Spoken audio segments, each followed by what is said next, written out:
Now, before I take you down the road of my recovery, I'd like to ask you a few questions, if that's okay.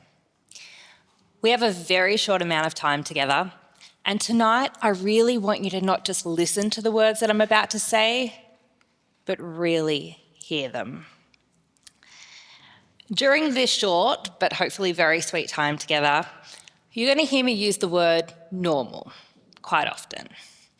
Because not only does my journey redefine the paradigm of recovery, but I have a pretty good feeling it's also going to have you change your perspective of normal. So to get started, I'd like you all to close your eyes for me. Keep them closed until I tell you to open them. I want you to think of something that's the most important thing to you. And I want you to dig really deep, because I can guarantee what's most important to you is going to look very different to the person sitting next to you. While you're thinking about that, I'd also like to ask you, is there something in your life that you believe you need to possess to make you truly happy? Open your eyes. 15 years ago, as I was laying in a hospital bed after a diving accident left me a quadriplegic, I was just weeks away from turning 21.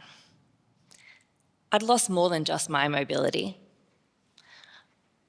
I'd lost the belief that I would ever truly be happy again unless it were on my feet.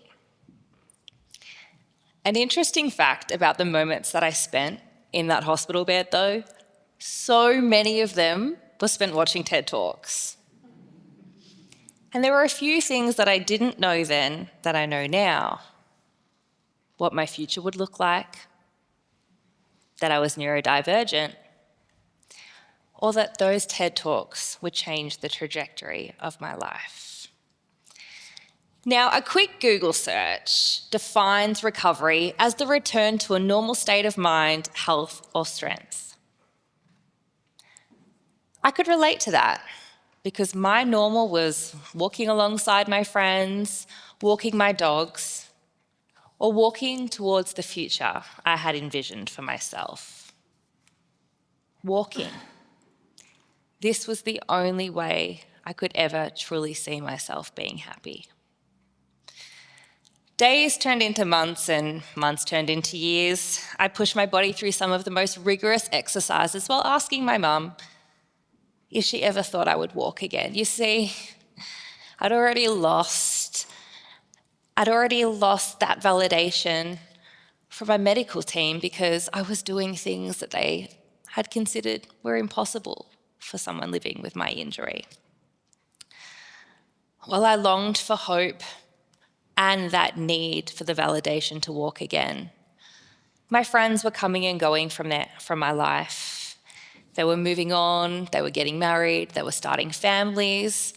And while this made me really sad, I reminded myself that we're all on different journeys and living very different versions of normal. I remember the moment that my heart truly felt happiness again. It was when I met my horse Penny. I'd spent years working with animals, and when this majestic creature came into my life, she locked eyes with me. She walked towards me with her strawberry blonde mane blowing in the wind, and her eyes just spoke to my soul, saying, "Here I am. I'm here to change your life and help you take your next step." That she did. Penny resurrected a part of my soul that I thought I'd lost in that swimming pool. As joy began to return to my life, my need and that pressing feeling that I felt like I needed to regain of walking again didn't seem as important. So I opened a recovery facility. And I did it so those living with injuries that were similar to mine could find that joy and happiness again. They could pursue the opportunity to regain their independence and improve their quality of life. And I named it the next step because the next step is what we have the power to control. And I figured that was a pretty positive move towards happiness. Just like Penny did for me, I wanted to show up for those who were willing to take their next step, whatever that looked like for them. The facility and its community have inspired me. They continue to show me that everything happens for a reason, and I now have a purpose. And what's most important is they've taught me that the hours that I spent pursuing walking weren't time lost. But it's not about the quantity of hours you spend on something, but the quality of life you spend living it. Fast forward to my wedding day, though. A very significant moment in a woman's life, if I do say so myself. And I did take that walk, the walk down the aisle. Though as significant as it was, it really felt like a performance, and not a genuine moment like the genuine ones that I had felt with my horse Penny, or that I feel when I'm at the next step. Since my divorce, though, I've had countless moments of joy, in fact, more than I can count on two hands. And the funny thing is those friends that were coming and going from their lives, well, we have so many similarities now, and the main one is divorce looks way better on us than marriage ever did. Now, if you were to ask me what a normal day looks like for me, I'd respond with this question. What's your definition of normal? Because circa Rhiannon 15 years ago to now, my definition and my perspective of that word has changed dramatically. It's interesting. I've been on the speaker circuit now for over a decade, and this moment feels more important to me than so many moments I've already shared. I guess the point of difference now is that I know I'm neurodivergent, and I know I have ADHD. And if you know someone with ADHD or you have ADHD yourself, you'll know that we don't prepare for anything. We do everything at the last minute. I've been preparing for this TED Talk for weeks, and no matter how hard I tried, my executive dysfunction took over because I was so passionate about ensuring that I did it well and that my message got across well.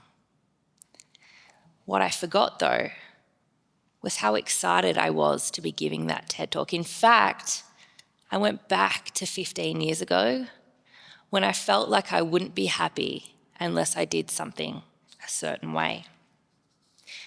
You see, a presenter would memorize their speech or their keynote, or they'd use a teleprompter. But for me, how I always show up for myself is by writing things down. So here we are.